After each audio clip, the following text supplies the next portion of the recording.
founder of the Piragua art space, DASO, is in the building. Thank you, man. Mr. Soto, thank you. There's a lot of facets of the hip-hop community that don't feel that relevant involvement in the creation of hip-hop. I mean, my take is that, you know, Black and Boricuas, we grew up together. So there was like no escaping this culture. I don't see why people don't think it's relevant. Yeah. I mean, if you look at all the archival footage, we're there. You added different elements. Could you expound on that a little bit? Just the flavor that we bring, you know, adding a little salsa twist to the breakdancing movement. We didn't buy these buildings, you know what I mean? And now our culture is a little displaced in a sense. Right. I think it's important to own everything that we do, our music, our art, this show. Other people are buying our, you know, the land and trying to make beaches private that should be public. The problem is that some of the things that they're buying, there's people that are actually living there already. What are your thoughts on the on those old school cats that are a little upset about his clout? I think that they probably missing the importance of highlighting our music. Just to think that the #1 song in the world was a PLENA. And, you know, this is a genre that people probably never heard of. Never heard. Puerto Rican independence, is that something you think will happen in our time? That's going to take time. I mean, it's a beautiful concept. And, you know, I'm for independence of Puerto Rico. The conversations I want to have is how to make it sustainable. That kind of music really encompasses a lot of different things. It's, you know, it's not just music. Bomba has been also a form of activism. You know, it's when our Afro brothers landed in Puerto Rico, clearly started blending in and making Puerto Rico their home. Part of what came from that is La Bomba. PLENA has also been integral in terms of telling stories, telling our stories, or the news of the day. Música folklorica, you know, we're here to talk about that. Could you discuss those roots? For sure. Shout out mi madrecita Angie Hernandez. Por la mañana café, por la tarde ron, ya estamos en la calle, sal de tu balcón. Por la mañana café, por la tarde ron, ya estamos en la calle, sal de tu balcón.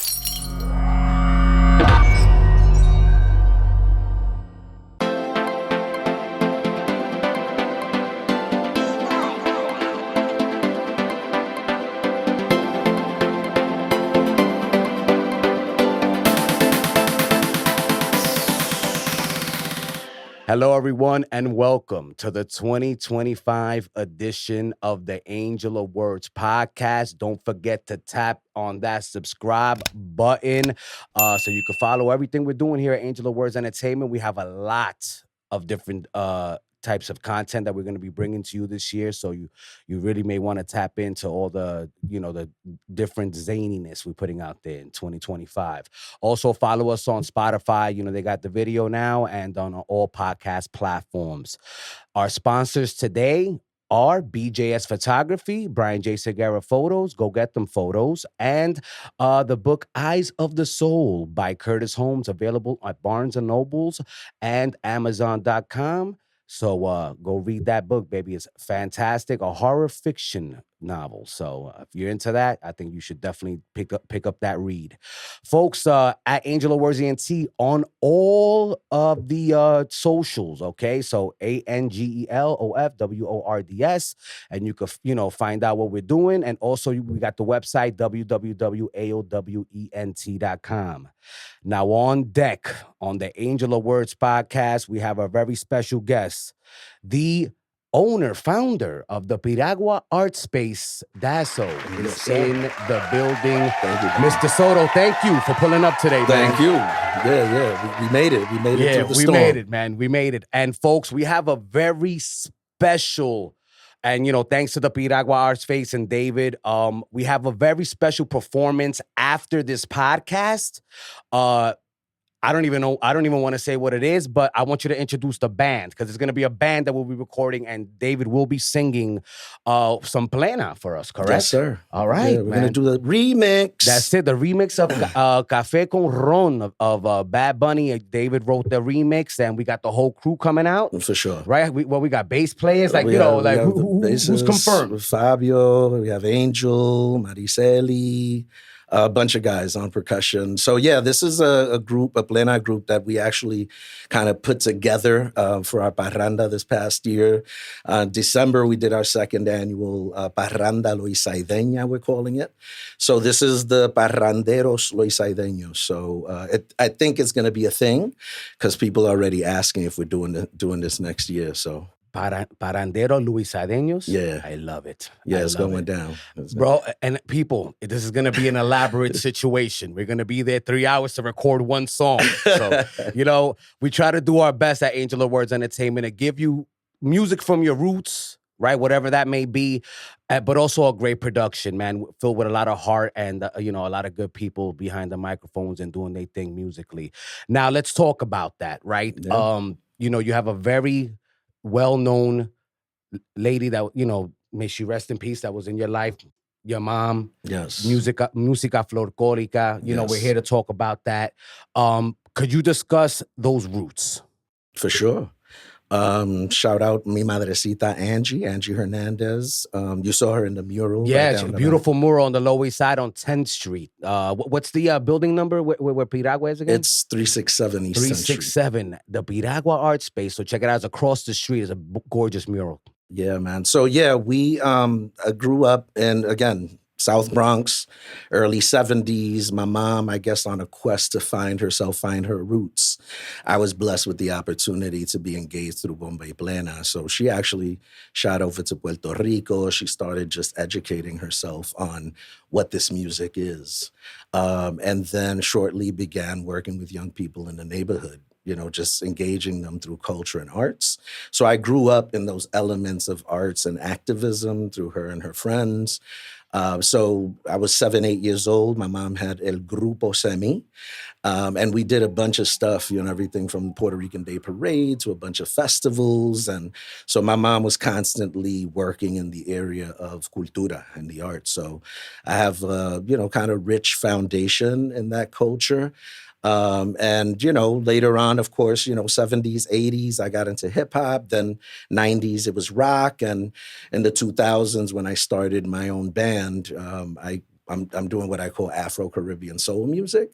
I added the elements of bomba, tropical, salsa, reggae, and hip hop. So it's like a fusion of everything I grew up listening to. But at the core, the foundation is definitely all that work that my mom put into La Cultura Boricua. So it's part of the essence, if you will.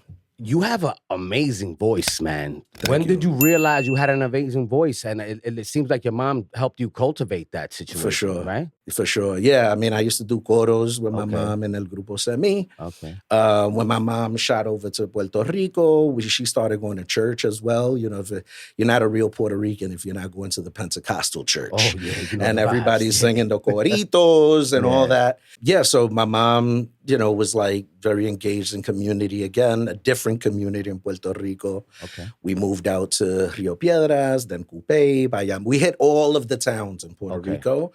Every other month, I was the new kid in the school.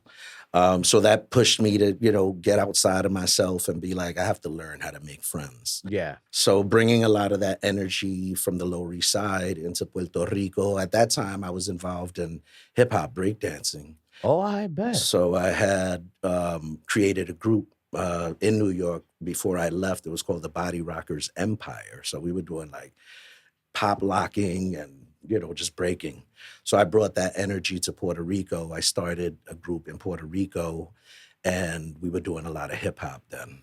So then I started incorporating hip hop with the performances, doing my vocals and everything, just kind of like developing talent as I went from New York into Puerto Rico and then expanding my knowledge there.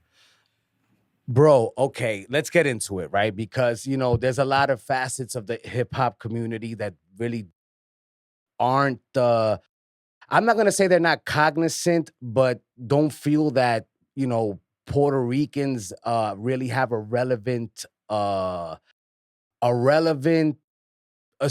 association, a relevant involvement in the creation of hip hop. Right. I mean, it's kind of hard for me to think that when I grew up in the city, I grew up in Harlem, and I see us in all the events, right? So, but you were around when it started. So what's your take on that situation?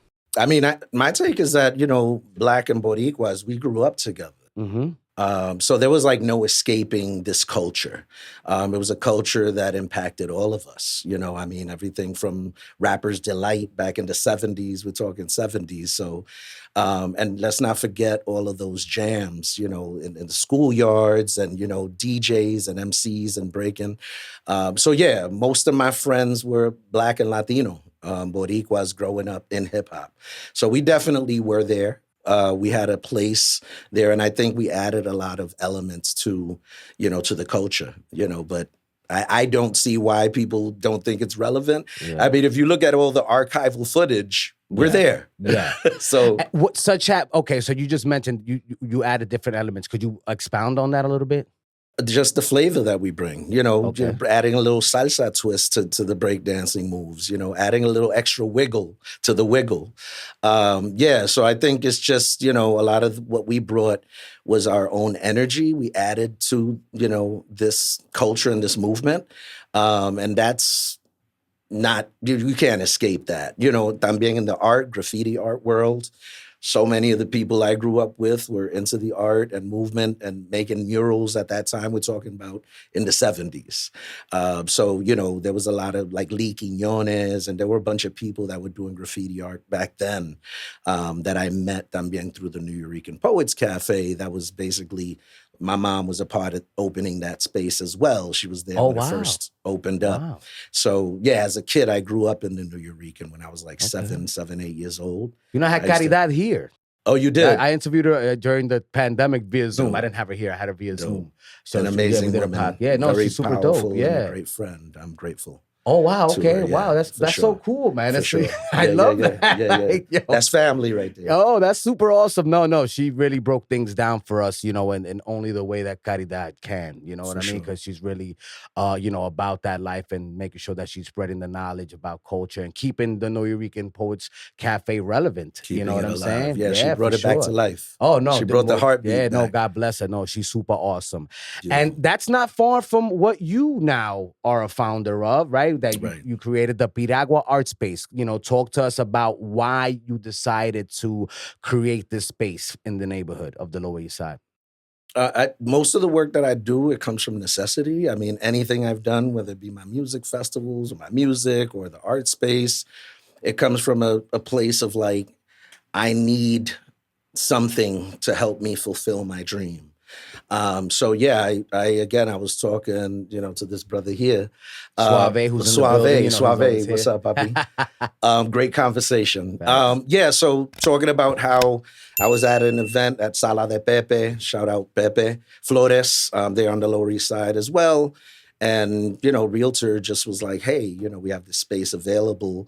And I've always wanted a place to be able to rehearse and do youth development and do my art stuff. And again, Piragua started as a clothing brand, like probably 7 years before I opened the space. So we had an online presence only. So I was like, wow, this could be my flagship store. I could rehearse with my band, And once I got to the space, I was like, this looks like it could be an art gallery. So we were able to bring that into fruition as well.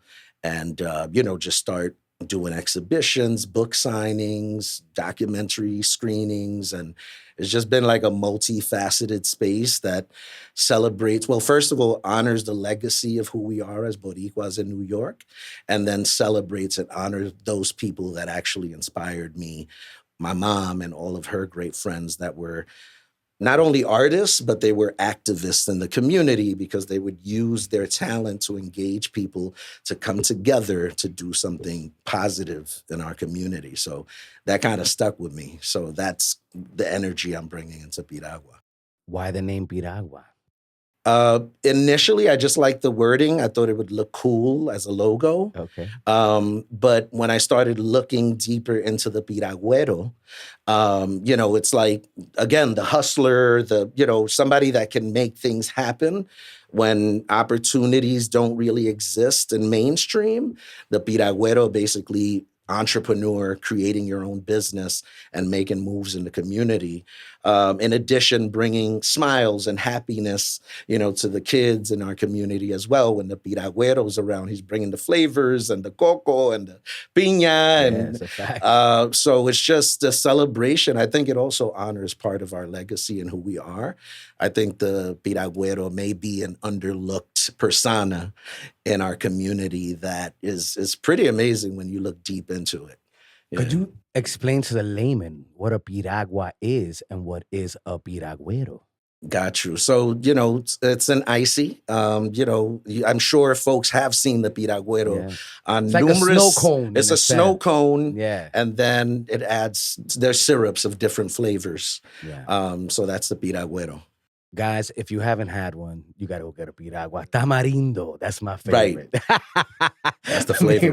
That might be one of the top flavors, actually. I think so, man. You know what I mean? So, yeah. So, I appreciate. So, yes, the essence of the hustler, right? How important do you believe entrepreneurship is to the Puerto Rican culture? Because what I noticed is a lot of us were displaced on the lower in East Harlem because we chose not to be, in the real estate game. We chose not to buy those buildings that are now been purchased by other cultures. And now we, a lot of us complain, but I'm like, yo, bro, we didn't buy these buildings. Right. You know what I mean? And now our culture is a little displaced in a sense. Right.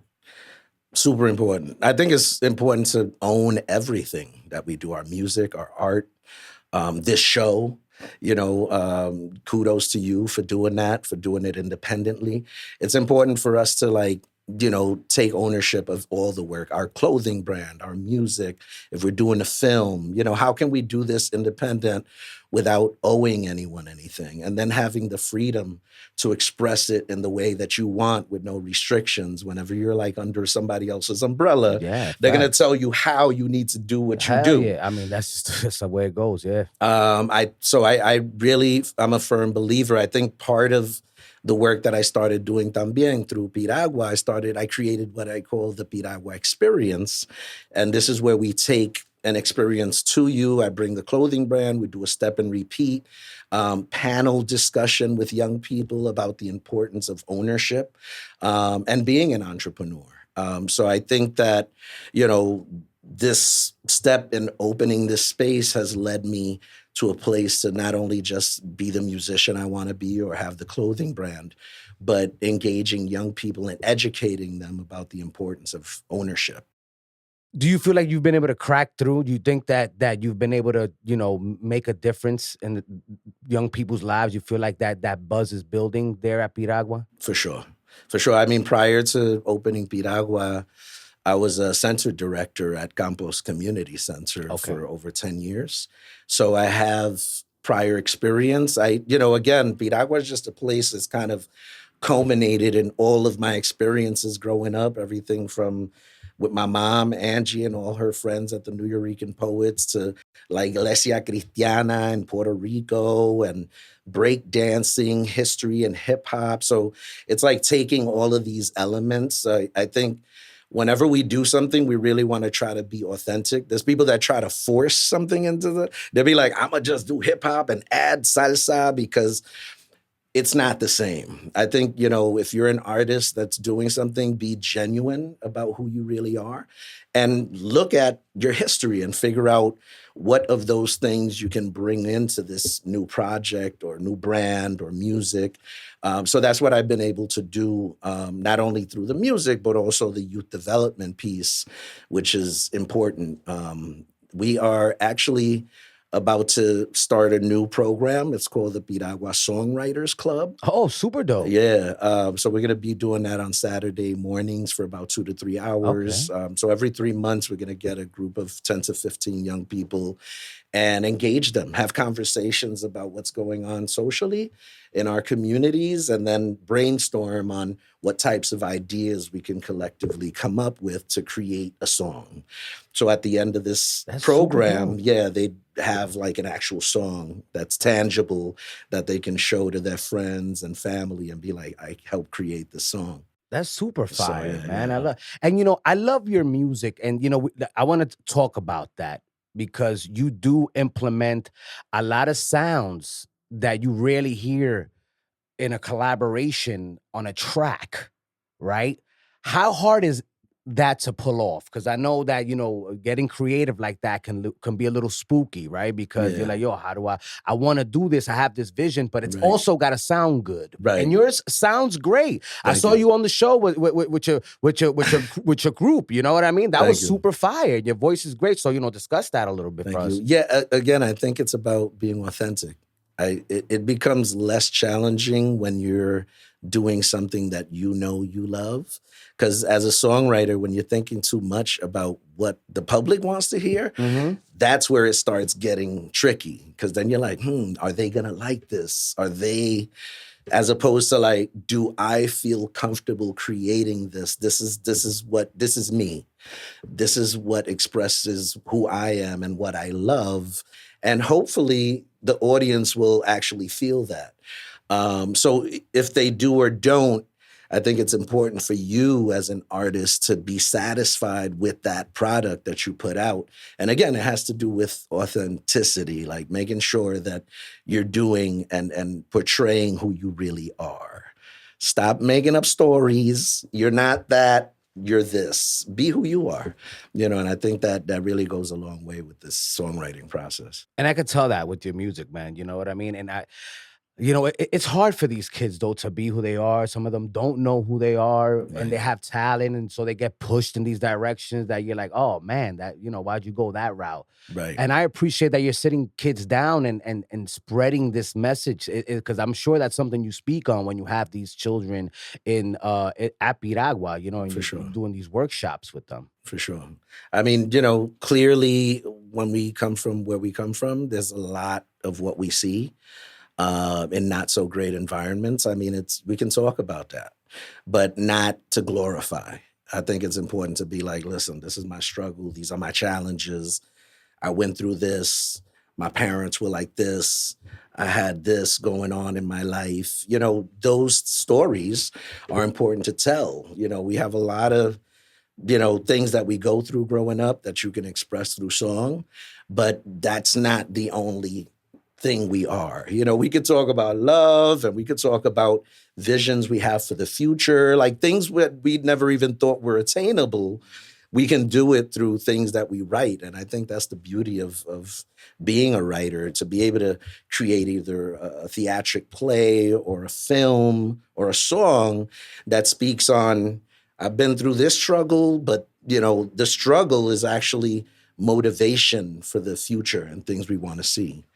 So there should be a nice little balance there. Do you produce your own music as well? Yeah. So you work with all the audio interfaces and you do the Pro Tools thing. So you have your own studio? Yeah, I got the home studio. You got the home studio, okay. Some stuff, like depending if I get invited to work on other projects, I go to another studio. But a lot of my work I've done at home in my own studio. And this is all self-taught.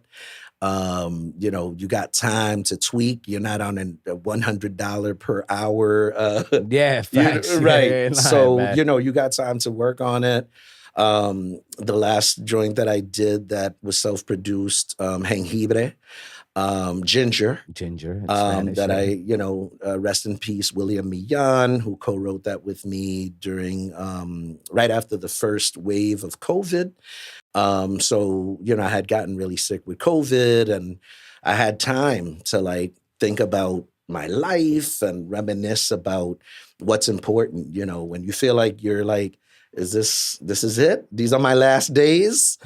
You start thinking about real stuff, like what's important in your life, So those thoughts led me to thinking about my abuelita growing up in the South Bronx and the ginger tea that she would make for us when we weren't feeling well, that we hated. But when COVID hit, right, when COVID hit and they were like, well, good luck, drink water, take aspirin, you might live.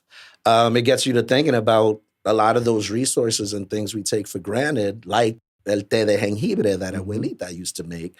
And I think that was part of my healing process. So working with Will Millán, I was like, I have this great idea for a song, and it has to do with honoring our ancestors and the blessing we have in food as medicine. Because when, doctors fail, we have all of this great knowledge and education that came from our abuelitas and abuelitos that we take for granted. So that song kind of touches on that, and I'm like really proud. So that I actually recorded all the vocals at my home studio, and amazing work with Will. How important is it to have your own home studio? Because we try to let people, and how much money did you think you spend? Because some people sometimes they be, oh, it's super expensive to do that, right? And I don't want to do that. I'd rather go to somebody professional. I'm like, yo, sometimes you don't got it, and you're probably better off just learning how to do these things yourself if you are really passionate about making art. I mean, the money that you throw into the studio, you might as well invest. You need a computer and software. You're good, and then clearly mic, headset, but I was also blessed that my son worked at Guitar Center for a while. Oh, great. So I got the... Is he musical too? Yeah. Most of my kids are into music. And, that's super fire. All right, cool, Dadrian, Casio también, my son out in Jersey. They're all into music and self-produced. They're audio engineers and so they're doing that thing. But it's important to have, again, ownership. And you actually will save on costs if you self-produce, So you get the liberty of working for hours and hours at a time without a restriction. That's a fact. And get to polish it exactly the way you want. So get that computer and that software. Get those microphones, man. Did you buy anything specific?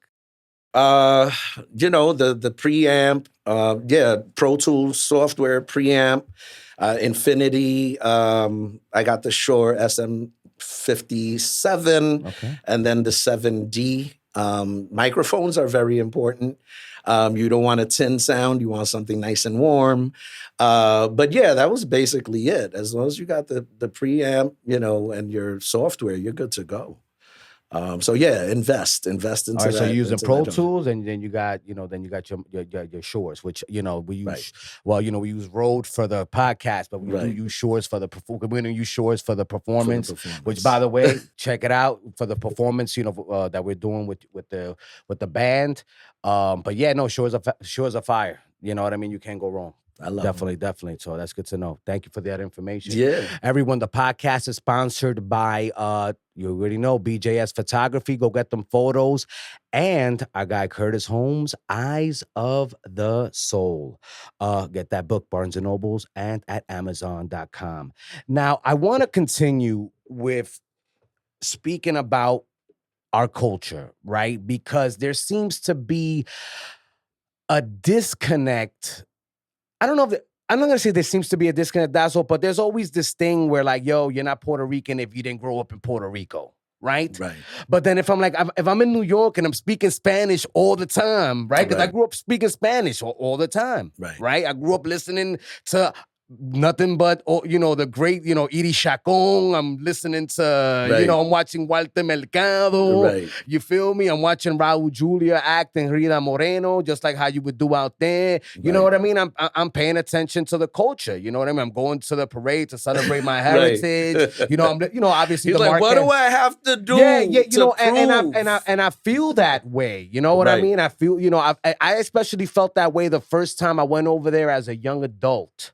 Right. And so I felt so bad that I went to the hood, right, of Santa Isabel, Puerto Rico, where all my family is from, to get that accent, because I'm like, yo, the only way I'm going to get my accent right, you know, because when I got off the plane, the first thing I was told was like, oh, you got like a Dominican accent. And clearly, because all the Spanish that I speak in New York is primarily to Dominicans, right? So, you know, because that was basically, you know, we're all Mexicans, because I was working in restaurants, so my accent is, because I'm not around Puerto Ricans 24 hours a day, 7 days a week. But that made me feel some type of way. I went to the hood, you know what I mean? And I was like, yo, I got to get this accent. So I was just there, super dangerous. My mom's was tight. And I'm like, yo, ma, I gotta get this accent on point. But, you know, let's talk about that, because I feel sad when I hear that. Right. You know? I mean, there is some truth to this. I mean, in terms of the way I can put it is this way, like, we're all Puerto Rican. Clearly, Nuyoricans have a different swag. Boricuas on the island have a different swag. It doesn't mean that we're less Puerto Rican. I think it's a different experience. It's a different vibe or swag. But I look at it like we're different tribes of the same community. And I think that there's a misconception of people feeling that you don't understand the struggle on the island, clearly, if you don't live there. So, you know, sometimes there's a lot of activists that are like, you know, Puerto Rico this and that, and, you know, and you know, I would welcome that, you know, because the more support we can get for our people in Puerto Rico or around the world, because we're global people, the more support we can get, why not? But there has been some disparities around people saying like, oh, you don't even understand the culture. You've never even been to Puerto Rico. I'm going to encourage people that are Boricuas to actually visit Puerto Rico. You know, that would be a great place to start. Go there like you did and experience what it's like, because there's a lot of people that have never even been to the island and they think the most Puerto Rican thing they can do, like you said, is go to the Puerto Rican Day Parade and wave the flag, when I think you really need to have the experience. I was blessed to be, you know, my mom made the decision to just drag us over there when I was a kid. They put me through a lot coming in. They gringo, they were calling me all sorts of, but it took me time to get acclimated to the culture because, again, linguistically it's different. You know, there's a lot of different elements going on, but at the same time that they were like feeling like there was a disconnect, they were like, tell me more about this hip hop and electric boogie. Mira, primo, dime del electro boogie, papi, tú me entiendes? Like, so there was an energy around what I brought to the table because it was a little foreign to them. And I thought that, you know, and that's the beauty of music and the arts and dance, is it like brings us all together. Everywhere I went in Puerto Rico, I had my boombox with me. So it was like there was a party. So I thought that being able to blend and mix and have that shared experience is really what allowed my family and friends in Puerto Rico to understand that we're really the same. It's just the difference may be, like I said, the swag or the accent, but give us time. Yeah, that's a fact. And we're going to be, you wouldn't know the difference. You know, I was like, yo, I was like, yo, because, you know, I felt some type of way. Because, you know, it's like you mentioned authenticity. I like to be authentic. Right. You know what I mean? I'm over here, you know, repping y'all heavy out here in New York, and then I'm going out there being called a fraud. I felt some type of way. I ain't gonna lie to you. I was in my bag. Right. You know what I'm saying? I'm still in my bag. You know what I mean? But you know, in terms of the activism, like let's talk about it, right? Because, you know, there's obviously the politics out there. It's a crazy place right now, right? You know, they want to gentrify everything. Well, they don't want to gentrify things are becoming gentrified. You know, you know, there's not a lot of young people. There's not a lot of procreation on that island from young people. You know what I mean? So, you know, if you don't start producing people, then you're gonna lose. You know, you could lose. You know, the island in all its entirety in the future. Right. And, you know, I look at my activism like this, because they're like, yo, Ames, why aren't you more proactive?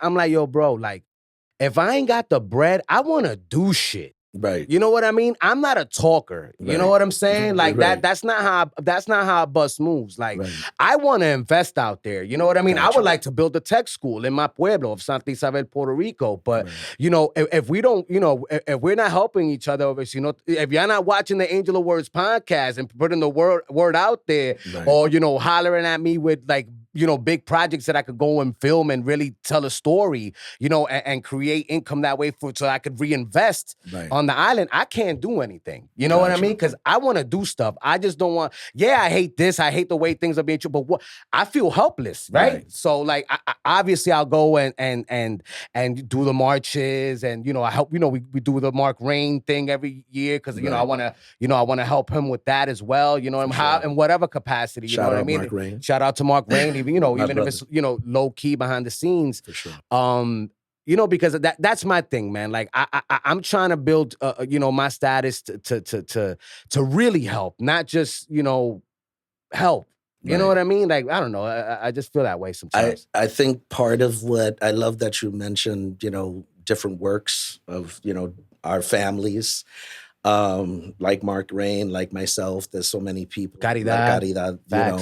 So there's, I think part of what we need to work on is working together. Because we're so used to everybody doing this, you're there. How do we create more partnerships, you know, like with you, Angel of Words, and do more work here and in Puerto Rico? How do we That's why I'm so glad you came here today, man. You know what I mean? I think it's integral for our growth to work and partner with each other because we're so used to just my thing, your thing. This is our thing. Like, how can we continue to develop our thing by supporting each other? It doesn't always take money.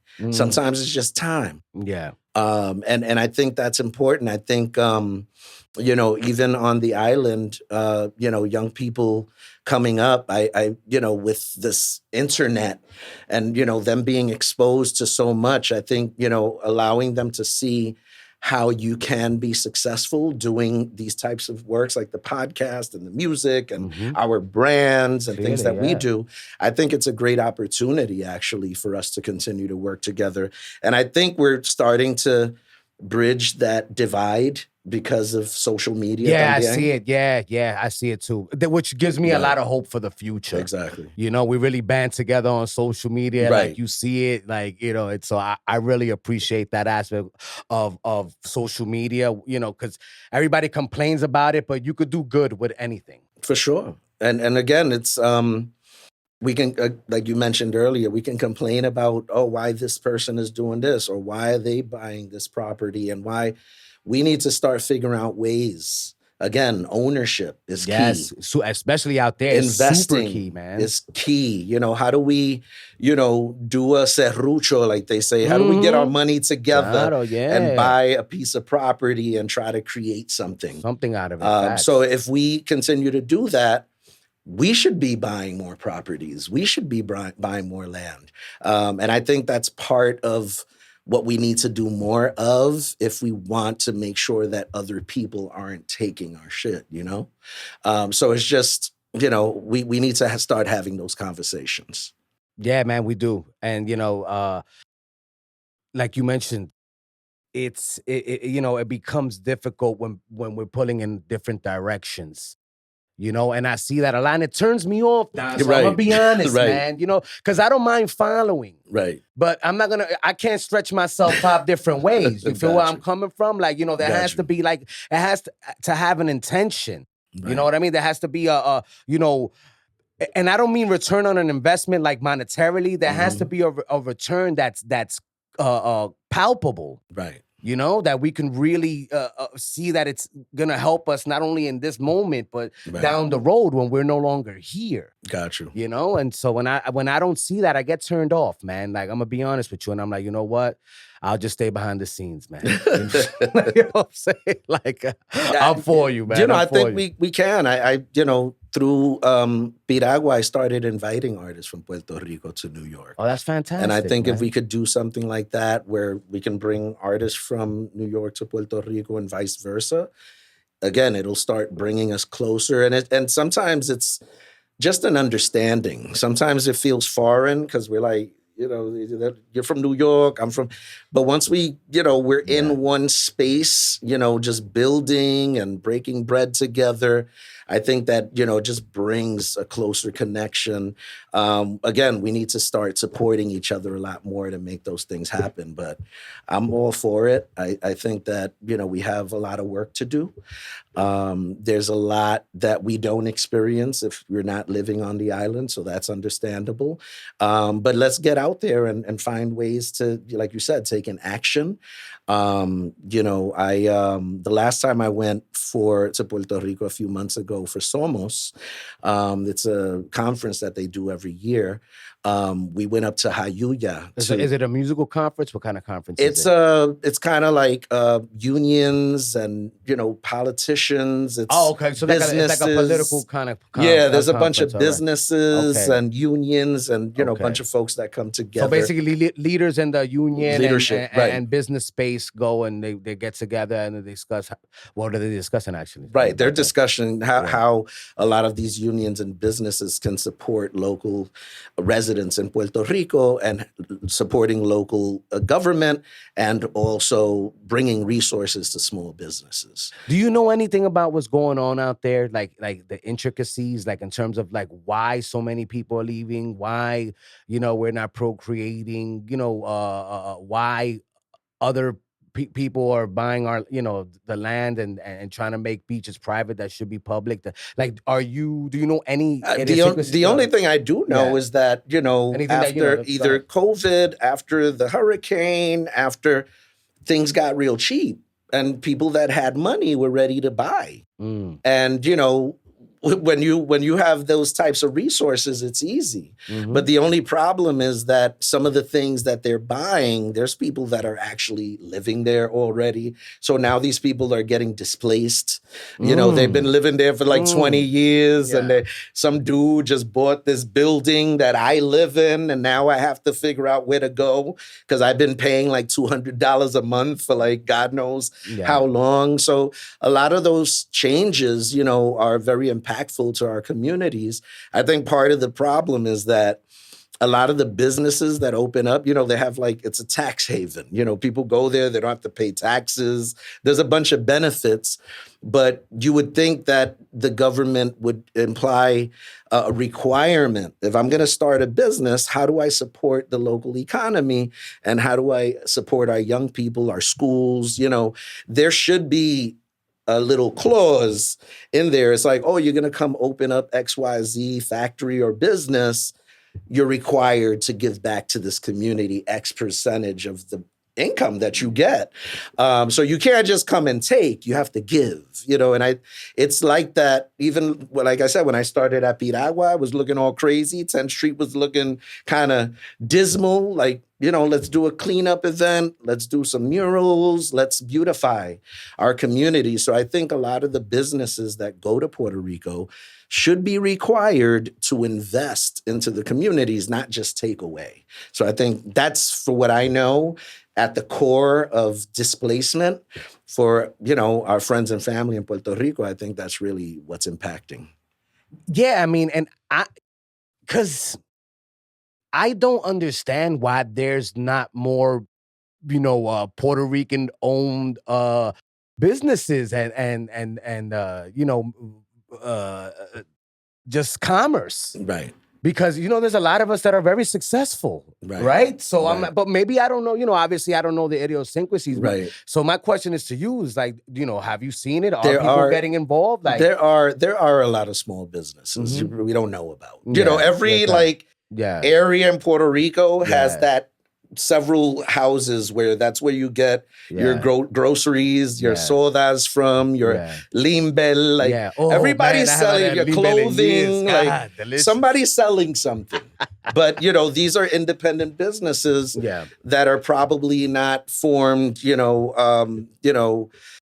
with documentation. It's just la casita de Doña Pancha, something like that. Everybody knows where to go to get certain things. But there are a bunch of those. I think that, it's at a scale where they're able to sustain themselves, you know.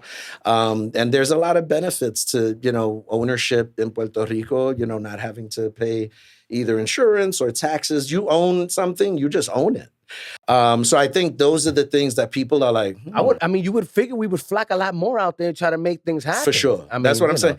So yeah, let's encourage our people to get out there. If you got money, man, go buy something, man. Yeah. You need an idea, hit us up. For sure. You know what I mean? Let's open up a couple of studios out there. For real, I have no qualms, man, when moving to Puerto Rico and living in paradise and not paying taxes. You know what I'm saying? Like, yo, hey, man, if you don't want to run anything, we'll run it. You know what I'm saying?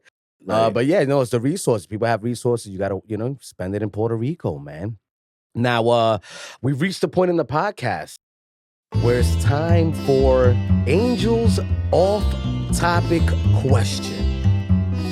Now, Daso, don't get nervous. And if you don't want nervous already. And if you don't want to answer the question, I'll ask you another one. You know what I mean? Because, you know, I'm not like that. So I want people to feel cozy at the bar here at Angel of Words Entertainment. And talking about that, gracias por el cafecito. Oh, ya tú sabes. I needed the healing. Yo te dije, I'm going to have some coffee for you, some snacks. You know, I love to take care of my guests. I want them to feel like they're in a professional setting, a professional atmosphere. You know, we like to greet you at the door. If I can't do it, obviously we got Suave who holds everything down. He is Mr. Interpersonal Communications. Without him, we don't have we don't have a successful podcast. You know, he really adds an element of professionalism for such a young guy. You know, 24 years old, 25 now. 25 now, you know what I mean? Se está poniendo viejito, ya tú sabes. But, you know. I'm feeling the love.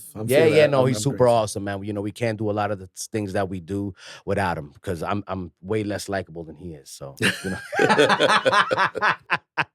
Well, the off-topic question today, Daso, which is brought to you, by the way, BJS Photography and Eyes of the Soul by Curtis Holmes. The question today is, what is your guilty pleasure that is like borderline embarrassing? Oh, damn. I was going to say bourbon. Oh, but I don't know if it could be embarrassing depending on how much I drink. How you turn out right at the end of the night. Like last night. Yo, I love that. I don't. That's a tough one. That there's not a show you watch, so you're like, why am I watching this? But I love it so much. Nothing. Nothing comes. No, because I barely watch TV. I'm just so focused on working. But you know, the guilty pleasure overall probably would be the bourbon. Okay, I'm gonna stick to that answer. Okay, I like it. Hey, man, I'm a fan of bourbon myself, so I get you, brother. I get you 1,000%. Just not like too much. Yeah, un poquito. No, es traicionero. Right, es traicionero. The bourbon's a little traicionero. Ya tú sabes, man. After a few you drink Maker's Mark. What do you like nowadays? What's your preference on Woodford? The bourbon? Woodford Reserve. Oh, delicious. No, that's fantastic. That's what you were drinking yesterday. Yeah. Good vibes. I still taste it. Oh. Guilty pleasure. Yo, mine's is that show by Jocelyn Hernandez on Vice TV. I don't know if you've ever seen it. It's so ratchet and horrible, but I just can't take my eyes off of it, you know? There's a lot of bochincha in there. Oh, bro, it's just so cafre, bro. It's just like you can't get any more cafre. But I'm like, oh my God, but this girl is so captivating. What a loca, bro. Right. You know?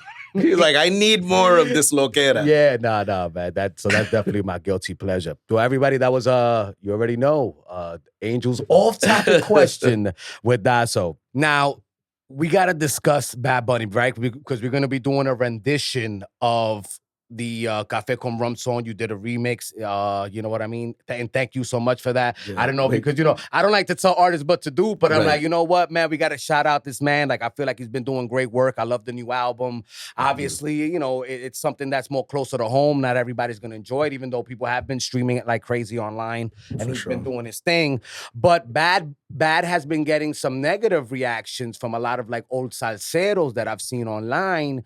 because they're like, yo, tú no puedes estar hablando de pepa y droga y esto y ahora quieres ser salsero, mi hermano. Tú sabes, that's not the wave. Like, be consistent with who you are. And I remember we had this conversation at Piragua, and I was like, yo, bro, people mature musically. You're like, what do you want, bro? Like, let me evolve. Yeah, I'm saying. So let me learn. You know, what are your thoughts on on those old school cats that are a little upset about his clout? I think that they probably missing the importance of highlighting our music. Just to think that the #1 song in the world was a plena. And, you know, this is a genre that people probably never heard of.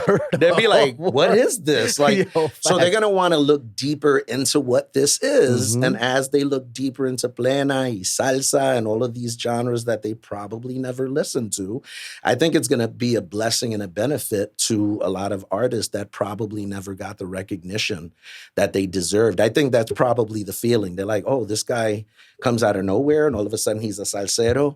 And I don't believe that he clearly thinks that he's a salsero. I think he is kind of celebrating the art and the genre and then beautifully working with our, you know, youth to record on the album, the Los Pleneros de la Cresta. Like, these are all groups that, you know, I've been watching for a while. Like, a lot of people probably never heard of. But now they do, and I'm sure they're going to get a lot more bookings. They're going to get a lot more recognition.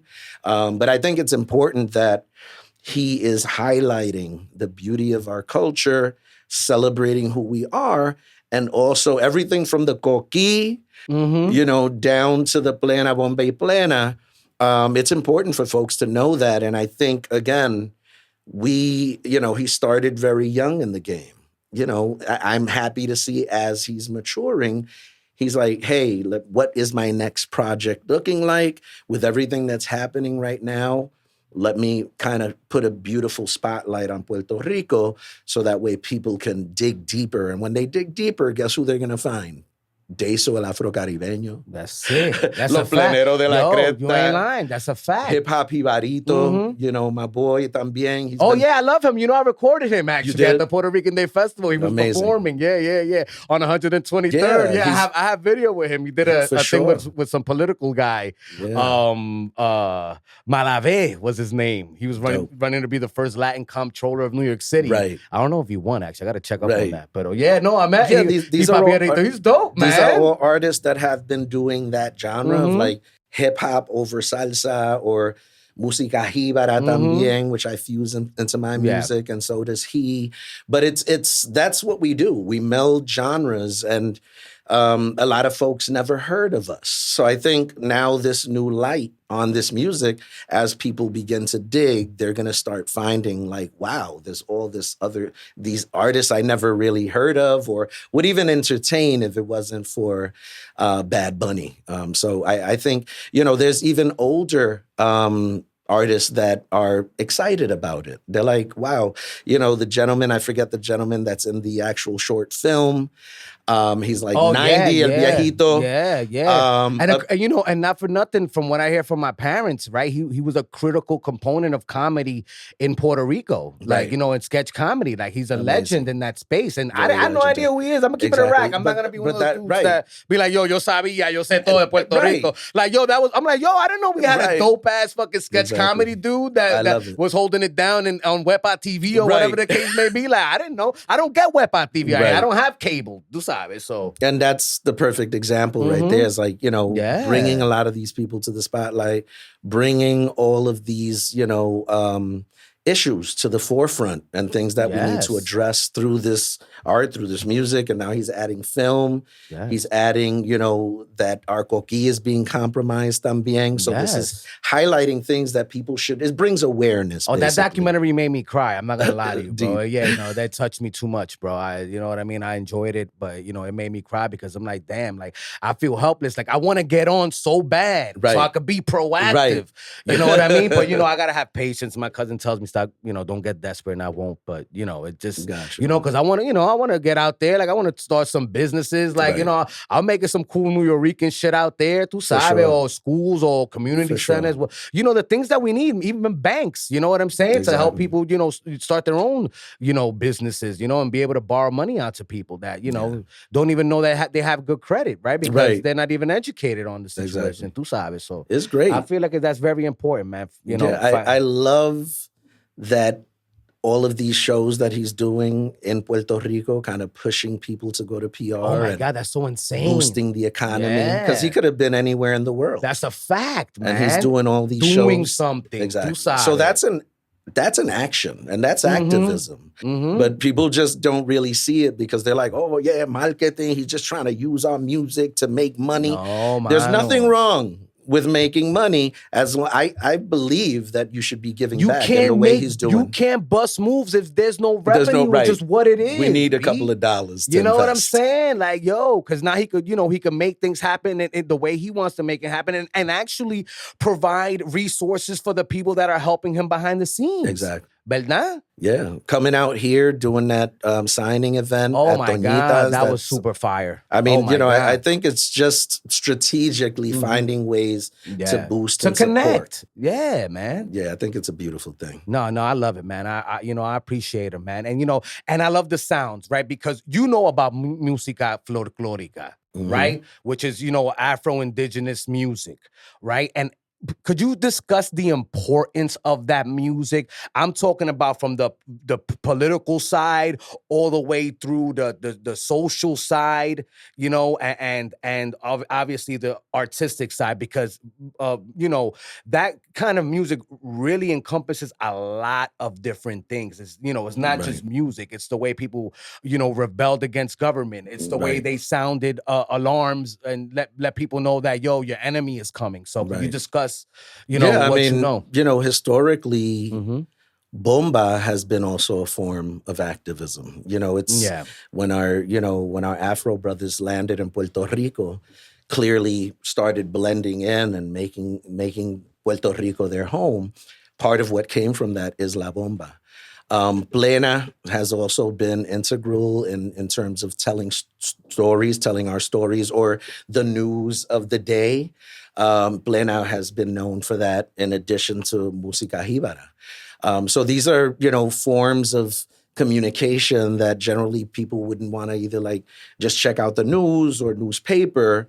A lot of these, songs that were created by folks that are not only artists, they're activists, and they're educating people about the importance of celebrating who we are. And I think it's amazing to be able to take all of these styles and rhythms and genres and fuse them in a way that'll make it more appealing to future generations. I don't know how, Bomba and PLENA started making a comeback a lot in the last few years.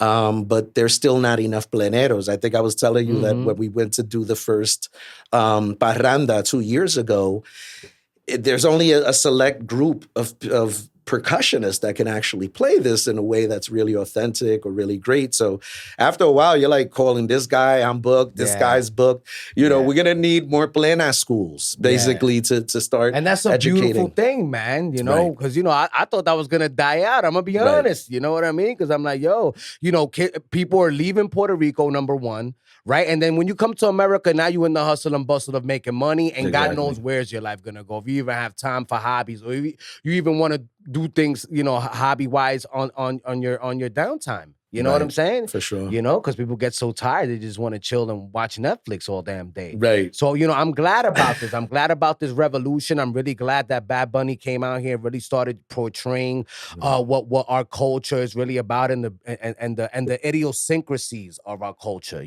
So I really appreciate that. And I appreciate you, man, because you freaking really go out of your way with community activism and making sure, and you know how to articulate what's going on, man, because, you went through it with your mom Dukes, man. You feel me? Could you discuss that, man? Why is it so important to you? You know what I'm saying? I just feel like, again, if you're going to be authentic about who you are and what you're presenting, I quickly began to realize that I'm not just an artist. I'm an artist from this community that use the arts for activism. So like if you have an audience, you know, and if you have a gift that's a God-given gift, why not use it to engage community and do something beautiful? I could just they'd be like, oh, what do you do? I'm a singer. That's it. You know, that's why I like to incorporate all these other things, because you're not just a singer. You're not just a musician. You're somebody that's actually engaging community to educate people through this gift. And then you're also inspiring future generations to do the same. And the only reason I'm doing what I'm doing is because, again, my mom and all of her friends that were not only poets, artists, but they were also activists. So it's like kind of natural for me. It's like, and I keep feeling like sometimes I just want to do the music, and the music kind of takes a, you know, back seat, you know, because I'm so involved in doing all of this community organizing. You know, I have a New Village Music Festival, by the way, that's coming up August 30th. All right, shout that up, you know, let everybody know. August 30th at Tompkins Square Park. It's going to be the 15th year.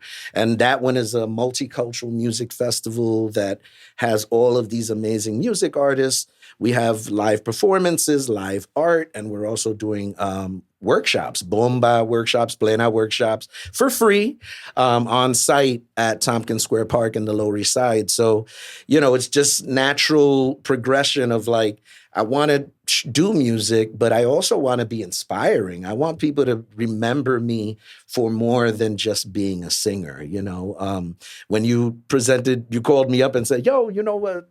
Bad Bunny, you know, thinking about this concept. Yeah. Maybe we could do the song. You were so cool. It wasn't even a hard sell. You know what I mean? You were with it all the way, man. Yeah, I was just like, oh, that's interesting. And it just brought me back to this amazing time that we're in. Because if it wasn't for Bad Bunny, we wouldn't be having this conversation. That's a fact. No, that's a fact. No, you ain't lying, man. You know what I mean? Right. That's dope. Yeah, he got us thinking, man. He got us thinking. Yeah, he got me thinking crazy. I saw that documentary. I was like, oh, I got to do something. It was perfect timing. Again, coming off of the last two parranda events that we organized in the Lower East Side. Shout out to Cultura Palante, you know, Fabio and Mariceli. We've been working together to produce this amazing event. And basically what we do, it's a day of giving back where we go to local community organizations and businesses. We bring this parranda, share this time, and then we have a big celebration with all of the people that we network with. So it's a beautiful thing. I think that, you know, you calling me and saying, hey, you know, it was like, we should do this thing. It was kind of like a reminder that we should actually do this. And I was thinking, because I think I got to shout out Fernando, Nelson, Chaveli, again, Angel on bass, and Fabio and Mariceli. Again, we're going to be coming together to do this amazing production. I thought it was important to add, you know, our own flavor to it, so we can, you know, use the choros and then tell our story. How are we feeling? How are we feeling connected to this music and our history, and celebrate that legacy? No, you saw the vision, man. Thank you so much, bro. You, it wasn't hard, man. You know what? I was like, yo, because you know, I was like, yo, man, I gotta do something, and you know, and then you know, you just thoughts start going through your head, right? So I reached out to this one girl that I know that she dances bomba, and her mother and her grandmother, she's from that era. Y tú sabes, me tuvo en espera, and I'm like, I don't wait, man. Right, I'm like, yo, mira, I have this idea que tú quieres hacer. si tenemos que pagar, let me know. Vamos a ver cuánto dinero yo tengo para poder pagar. You know what I mean? So I could pay for the musician, whatever. Yo. And I couldn't wait, man, because I was like, I want to make this happen. You know, so it was 4 days past, and then I'm sitting at work, and I'm like, yo, Daso, I'm wilding, bro. And I remember that seeing you the image of you when I saw you when I was rounding the corner right there on 116th Street when we were doing the Mark Rain Parade. Yes. I was like, yo, I gotta reach out to Daso. I'm sure he knows these musicians. He's an OD crazy good singer.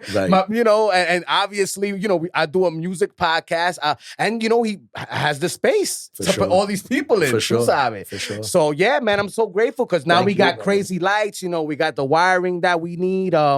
Yeah, Ned, you got our guy Star Trek super excited, man. This is gonna be super elaborate. It's gonna take a long time, Suave. We're gonna need your help there because we have to cut off lights. We need somebody to cut off lights, cut them on, because we're gonna do something. Ya tú sabes. Right. We're taking we're doing the most. Right. We're doing the most. And you will see that performance after this podcast. So please stay tuned. Now, Daso, I wanna discuss this situation. Puerto Rico liberalism, Puerto Rican independence. Is that something you think will happen in our time? That's going to take time. I mean, it's a beautiful concept. And, I'm for independence of Puerto Rico. The conversations I want to have is how to make it sustainable. Because we're talking about, centuries of dependency, and they made it that, this is all strategic. I'm going to make you, it's like being in an abusive relationship. I'm going to beat you down, but you still need me to provide the money and care for you. So that's kind of like Puerto Rico. That's why it's so split. Like some people are like, no, we want to stay where we're at. I'm comfortable. We're getting all these subsidies I'm getting from the my government. SSI check. I'm getting those checks. We don't want to mess with that. You're making people nervous with this independence thing. For real, you ain't lying. But definitely, it would be beautiful for Puerto Rico to be independent and be self-sustaining. We have to look at, the economy, how that's going to be impacted. Environmentally, we have to start growing our own stuff. I would love for Puerto Rico to start producing a lot more, café and all of those resources. Apparently they don't produce more, if I'm not mistaken, because it costs more to sell the local product than it does to sell the American product. Right. Is that true, or am I wrong on that? There is, it's the Jones Act. Okay, all right. Does not allow for Puerto Rico exports, only, to any other places. Only that's super crazy. So they have like this law that prevents exports. Yeah. So if Puerto That's Rico why I try to explain to people. Tied to those by rules, those guidelines, they'd be able to do a lot more. We'd have to get back into those fields and start cultivating our land and doing the plátanos, the sugar. Domino Sugar was the biggest company in the universe in like the late 1800s. Look it up, folks. Right. I don't think I'm making this stuff up. I just don't know the exact dates, but it was one of the biggest companies in the universe. Domino Sugar is a Puerto Rican-based company. Wow. That was sending sugar all over the universe. ¿Tú me entiendes? Sure. Yeah, so I mean, it's a whole different vibe. There's a lot more that needs to go into, what this looks like in terms of being independent and not, have to depend on the U.S. for everything, all of these things. To me, it's just an amazing concept. How exactly to make that happen? There's going to be a lot of like planning, strategic, and then getting people out of the mindset of being complacent and just, just getting, because I mean, Puerto Ricans are hardworking people. We're no slouches. We're ready to work. But when you start sending me money for no reason, sometimes I'm going to be like, is it easier to just stay? It's kind of like here on the welfare system. Sometimes you're kind of trapped in that system because when you get a job, then you can't even afford the apartment that you're now getting for like $10 a month. Yeah. Now it's $2,000 a month for the rent. Now you have to buy, you don't have the food stamps, and then the job that you have isn't realistically sustaining your life, especially if you have kids. So I think there's a lot that's going to go into how do we reform what that looks like in order for Puerto Rico to be independent. Well, there you have it, folks. I agree with you 100%. But if that ever happens, best believe I'm getting my ass out there to make some shit happen. It's going down. Turn my mother, because nobody lives in my mother's house. I'm like, let's turn that into a business there. We got a space there that we're not even using, or museum or something. You know what I'm saying? Daso, thank you so much. Thank you, I appreciate it. Of course. But we're not done yet. We've reached a point in the podcast now where it's time to play my favorite game. 5 Words with Angel. All right, Daso, now in 5 Words with Angel, I'm going to give you a word, a phrase, or a question. You're going to give me the first word that comes to your head. But sometimes a lot of words come. So if you want to spit them all out as well, go ahead. All right. The first one is MÁSICA folklorica. Angie Hernandez. Oh, that's fire. All right. The next one is your top 3 salseros of all time. Hector Lavoe. Okay. Mark Anthony. Okay. And Johnny Ventura. Johnny Ventura. Okay. Mine would be, I have those 2 in my top 3, but I would put Tito Rojas. I'm a big fan. God. Him and Victor Manuel. Like, I don't know. I got to choose. Probably Victor Manuel because I'm younger. You know what I mean? But, you know, those 2 guys were my favorite. But that's dope. I would say the same thing. All right.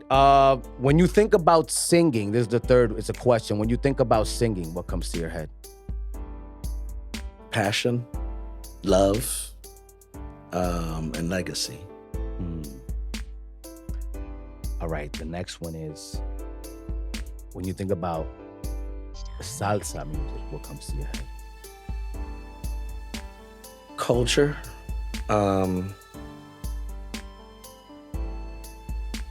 spices, our flavor.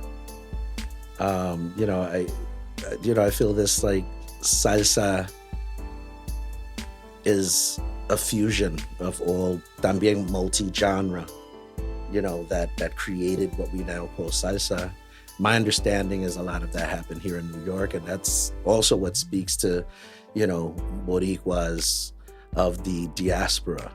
That also, we bring, clearly our essence and our flavor, but we somehow blend and fuse things to create new genres. I think that's the beauty of salsa.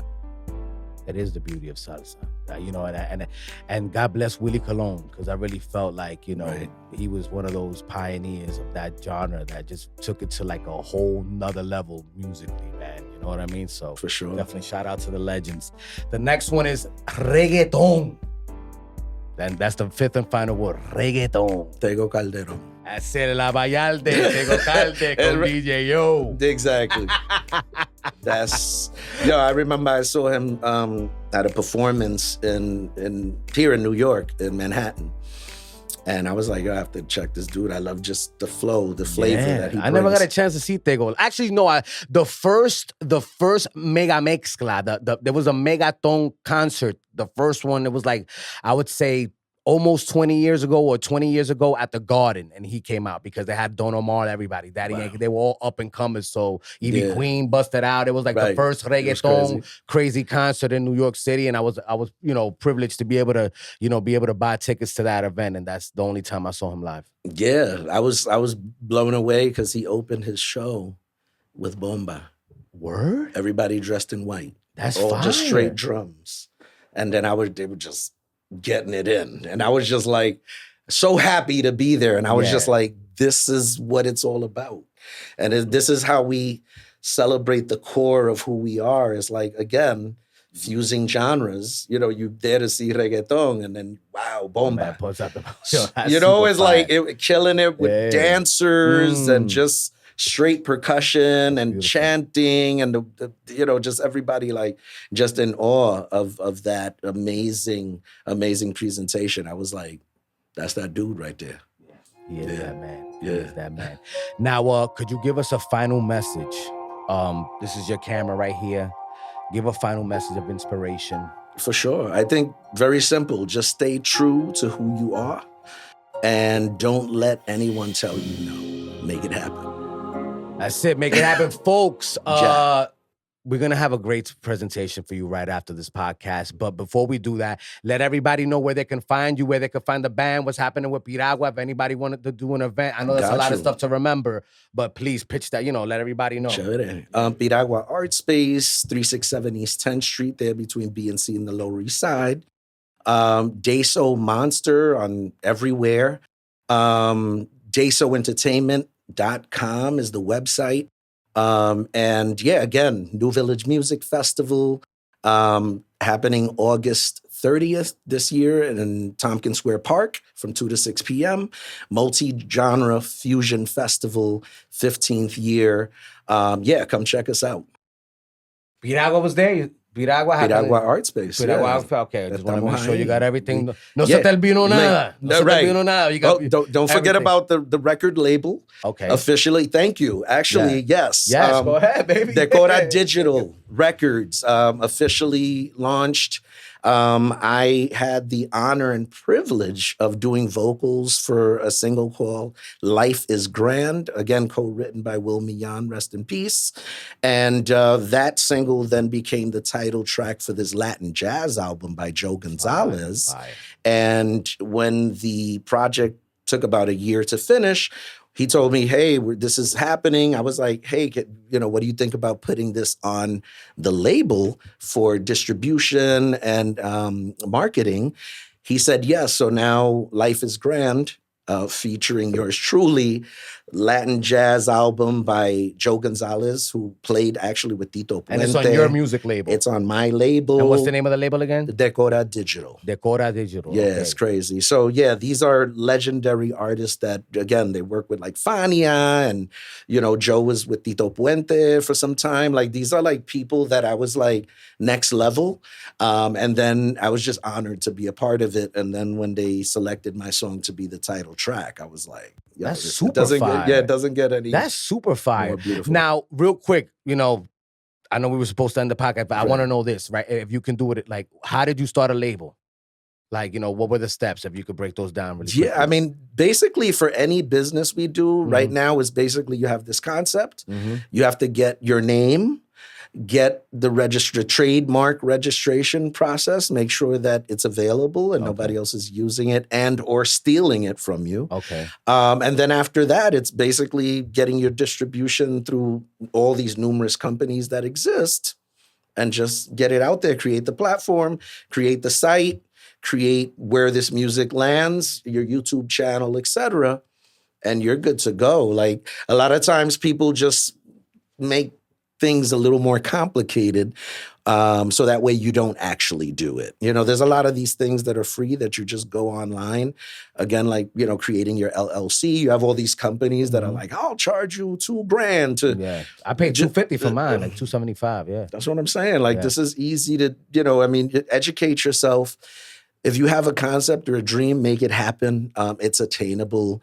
Again, if folks listen to this and they want to reach out to us, I'm sharing your expertise as well. Yeah, no, reach out to us. Let us know. Comment in the comment section. Whatever it is, just reach out to us.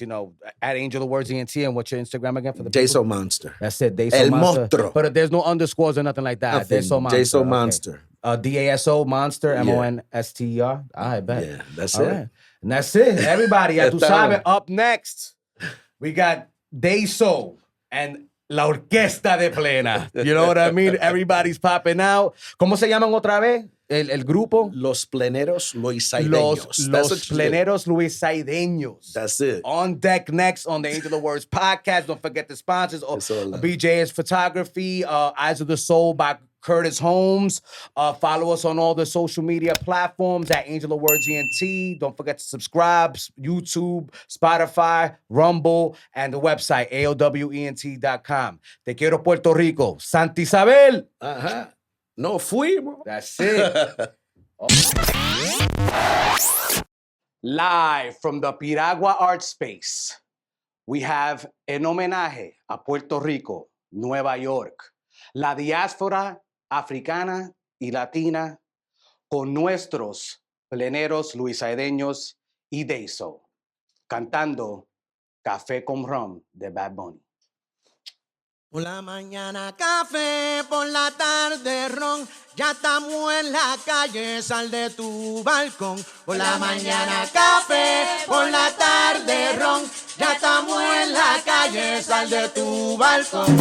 De África a Puerto Rico, de Calle a Nueva York, voy gozándome tan plena con alegría y con sabor. Por la mañana café, por la tarde ron, ya estamos en la calle, sal de tu balcón. Hoy yo no quiero dormir, lo que quiero yo es amanecerme en un parrandón. Por la mañana café, por la tarde ron, ya estamos en la calle, sal de tu balcón. Hoy yo no quiero dormir, lo que quiero es son en mi Lower East Side tocando percusión. Por la mañana café, por la tarde ron, ya estamos en la calle, sal de tu balcón.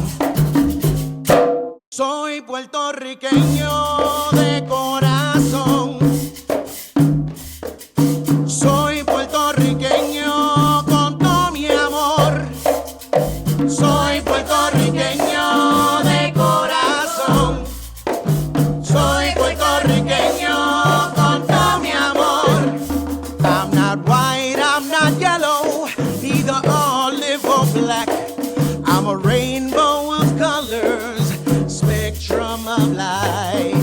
Here before and after, I'm the salt and I'm the spice. Ven subiendo, que no le vamos a bajar. Sube tú pa' la montaña o yo me quedo acá. Ven subiendo, que no le vamos a bajar. Sube tú pa' la montaña o yo me quedo acá. Hoy se bebe, esto no va a terminar. Si pasa por Loisaida para ponerte a gozar. Ven subiendo, que no le vamos a bajar. Sube tú para la montaña o yo me quedo acá. Hoy se goza, y yo no me voy a quitar. Con la plena que lo hice es que la vamos a montar. Ven subiendo, que no le vamos a bajar. Súbete para la montaña que no me quedo acá. Ay, mi negrita, si échate pa' acá. Sube pa' la montaña que esto no va a terminar.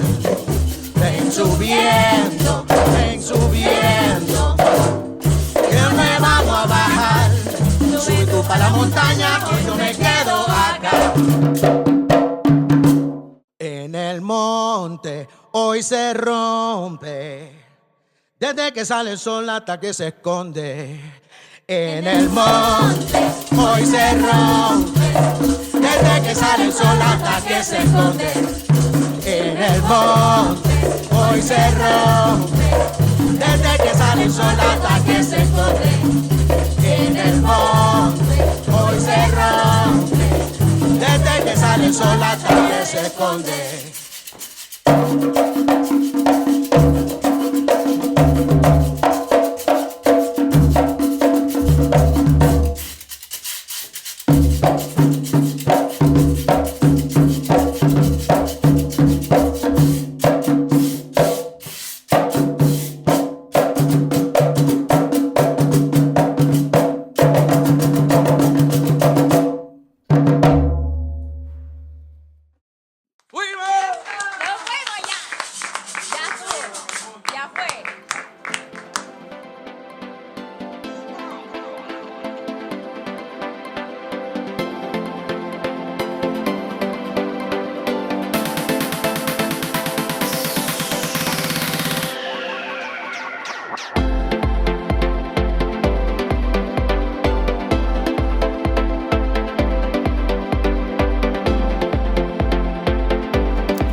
Hello, it's yours truly, Angel of Words here. Thank you for tuning in. And if you enjoyed this content, we have much, much more. So subscribe to the channel, click on these icons to the right and the left of me, and partake in the Angel of Words universe. Hope to see you soon.